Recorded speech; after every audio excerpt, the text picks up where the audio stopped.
इस लेक्चर में हम अनसर्टेनिटी प्रिंसिपल को डिटेल में स्टडी करेंगे।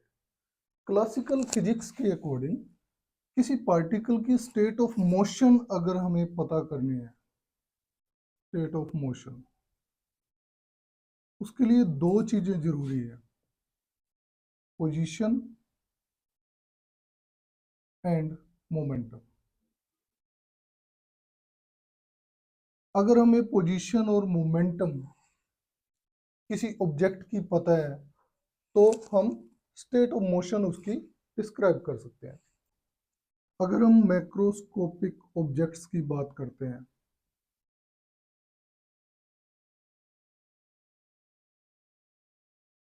तो उसमें स्पीड जो है, speed equal to distance upon time होता है and this implies distance equal to speed into time या वेलोसिटी इनटू टाइम। ओके, हमें पता है वेलोसिटी हम p equal to M V relation से निकाल सकते हैं, v equal to p by M, so x will be equal to p by M into p। यहां से पोजीशन और momentum, these are inter related terms. तो अगर हम बार बार ये ऑब्जर्वेशन रिपीट करते हैं, हमारे पास सेम रिजल्ट आता है पोजीशन और मोमेंटम के लिए। पोजीशन और मोमेंटम हम यहाँ पे एक्यूरेटली निकाल सकते हैं, प्रिसाइजली निकाल सकते हैं। मान लो सेम हम ऑब्जर्वेशन लेते हैं, सेम एक्सपेरिमेंट से ऑब्जर्वेशन लेते हैं, सेम कंडीशंस में लेते हैं, तो रिजल्ट्स विल बी सेम। लेकिन अगर हम बात करते हैं माइक्रो पार्टिकल्स की या माइक्रोस्कोपिक पार्टिकल्स की, माइक्रोस्कोपिक पार्टिकल्स हम बात करेंगे बेसिकली जो एटॉमिक डायमेंशंस में होते हैं, एटॉमिक डायमेंशंस में। जैसे आपका इलेक्ट्रॉन हो गया, प्रोटॉन एटसेट्रा। ठीक है, अगर हम इनकी बात करें तो यहाँ पे अगर हम सेम रूल फॉलो करें तो पोजीशन और मोमेंटम जो आएगी वो रिजल्ट अलग अलग आएंगे उसके लिए। ठीक है, जब हम रिपीट करते हैं एक्सपेरिमेंट को तो पोजीशन और मोमेंटम प्रिसाइजली हम फाइंड आउट नहीं कर सकते। अगर हम इन एक्सपेरिमेंट्स की एवरेज भी लेते हैं तब भी रिजल्ट्स जो हैं वो अलग आते हैं, एक्यूरेट रिजल्ट्स नहीं आते हैं। ठीक है, तो कुछ साइंटिस्ट ने कहा कि ये हो सकता है जो अपरेटस हम यूज कर रहे हैं, जो एक्सपेरिमेंटल टेक्निक्स हम इसके लिए यूज कर रहे हैं, दे आर नॉट सोफिस्टिकेटेड।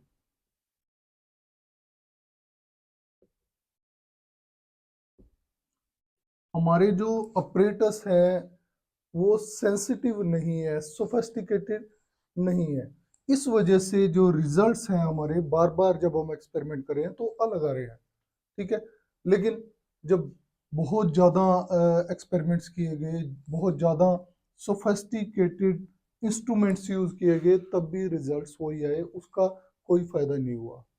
ठीक है, इसका मतलब यहाँ पे अपरेटस की या इंस्ट्रूमेंट की कोई ऐसी दिक्कत नहीं है। सोफिस्टिकेटेड चाहिए लेकिन जो रिजल्ट्स आते हैं फिर भी अलग है, कुछ और चीज है इसमें जो हम यहाँ पे अभी तक पता नहीं लगा पाए। तो उसके बाद जब हम देखते हैं, अगर हम देखें यहाँ पे कि कोई भी अगर डिटेक्टर लेते हैं, हमें किसी भी इलेक्ट्रॉन की या प्रोटॉन की, किसी भी पार्टिकल की पोजीशन अगर फाइंड आउट करनी है तो उसके लिए डिटेक्टर की जरूरत होगी।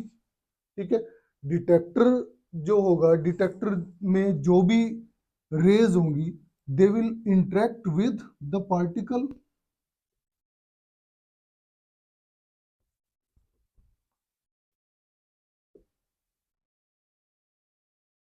पार्टिकल के साथ जब इंटरेक्शन होगी डिटेक्टर की, जो उसमें रेज होंगी, जो वेव्स होंगी, उनकी इंटरेक्शन होगी पार्टिकल के साथ, तो ऑब्वियस है कि वो पार्टिकल की पोजीशन वहां पे चेंज हो जाएगी। जब उसके साथ इंटरेक्शन होगी तो ऑब्वियस है कि पार्टिकल उस टाइम किसी और पोजीशन पे होगा, उसकी एग्जैक्ट पोजीशन हम नहीं निकाल पाएंगे, क्योंकि इंटरेक्शन से जो पोजीशन और मोमेंटम पार्टिकल की होती है वो चेंज हो जाती है। सपोज हम पार्टिकल की लोकेशन को अच्छे तरीके से एक्यूरेटली फाइंड आउट करने के लिए एक शॉर्ट वेवलेंथ का photon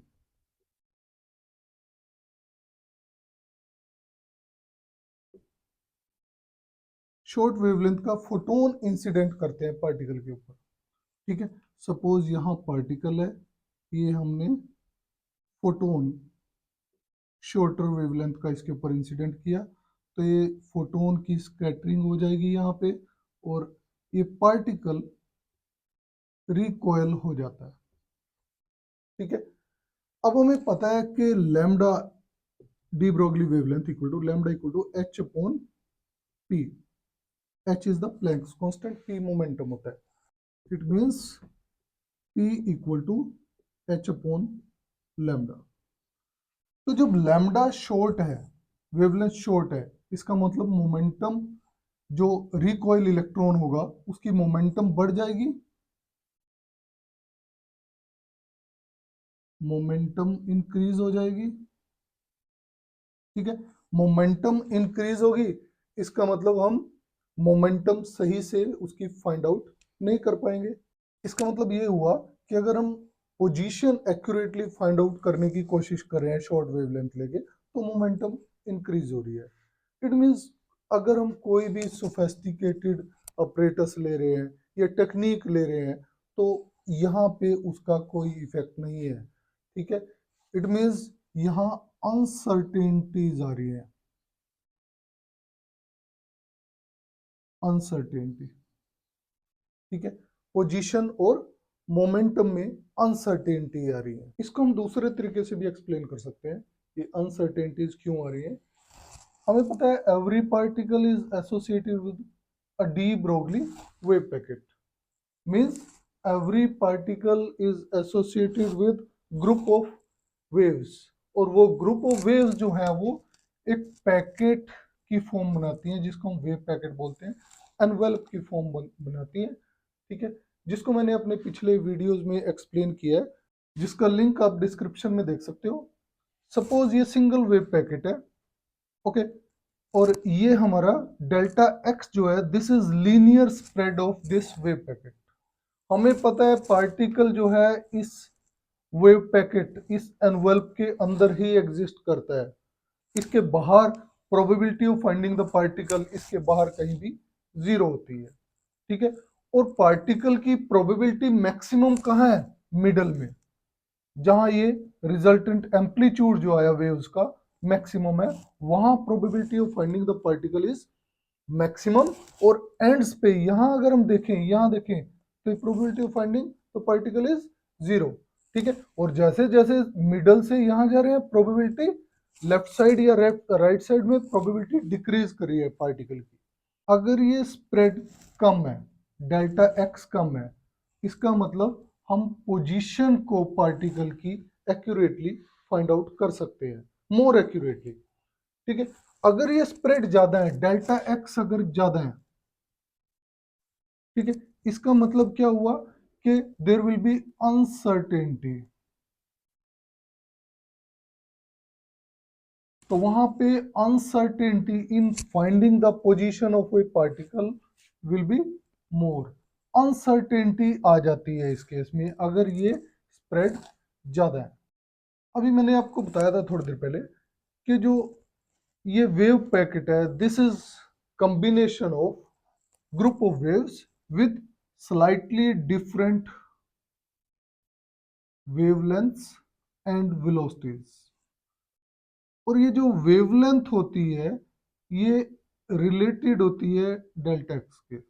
this is related to delta X. हमें पता है de Broglie wavelength lambda equal to H upon P. Okay, यानी जो वेवलेंथ है that is inversely proportional to momentum.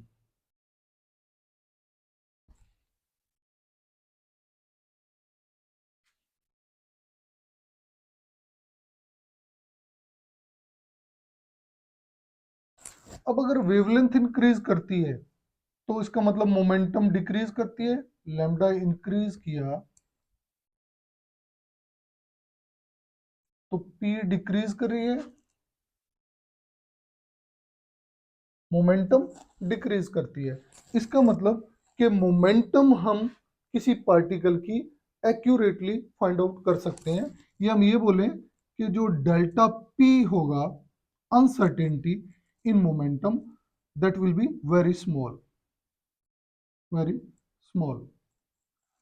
ठीक है, लेकिन जब हमने लैम्डा इंक्रीज किया, मतलब डेल्टा लैम्डा इंक्रीज किया, तो यहाँ पे जो स्प्रेड होगा, क्योंकि delta lambda is related to linear spread, wavelength ज्यादा होगी तो ये स्प्रेड ज्यादा होगा।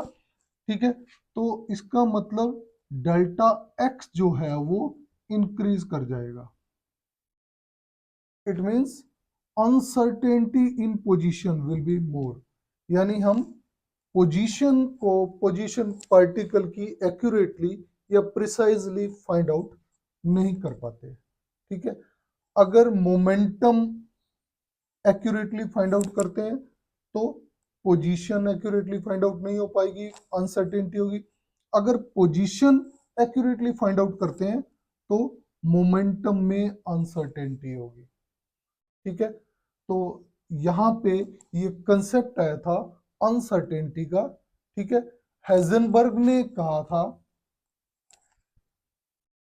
कि it is impossible to find out the exact position and momentum of a particle.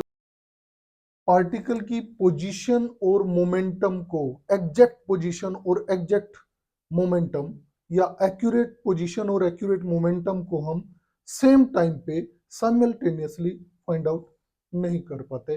It is impossible to find out the position and momentum accurately at a time. Okay, तो ये Heisenberg uncertainty principle है।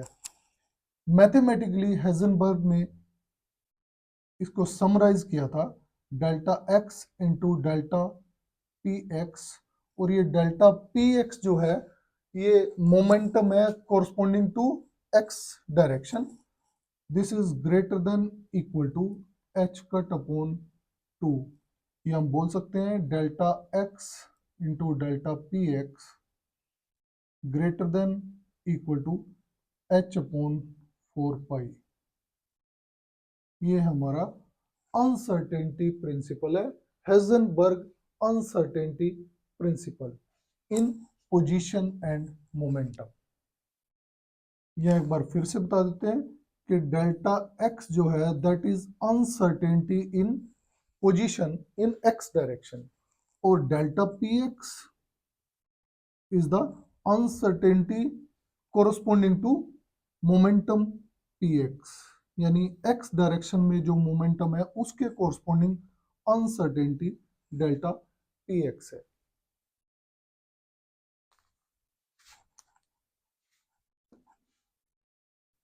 इस principle की help से हम uncertainty in energy भी define कर सकते हैं। Uncertainty in energy delta E से रिप्रेजेंट करेंगे हम, depends on time interval delta T for which the system remains in the given state, given energy state. मतलब जिस टाइम के लिए डेल्टा टी के टाइम इंटरवल, जिसके लिए सिस्टम जो है पर्टिकुलर एनर्जी स्टेट में स्टे करता है, पर्टिकुलर एनर्जी स्टेट में रहता है, तो यहां से अनसर्टेनिटी इन एनर्जी आएगा delta E into delta T greater than equal to H cut upon 2। ठीक है, अगर हम मेटास्टेबल स्टेट की बात करते हैं, मेटास्टेबल स्टेट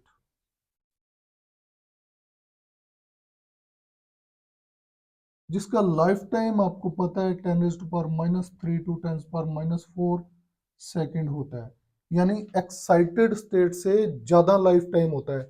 इलेक्ट्रॉन जो है ज्यादा देर तक इस स्टेट में रह सकता है। ओके, अगर ज्यादा देर तक यहाँ इलेक्ट्रॉन स्टेट में रहेगा तो इसका मतलब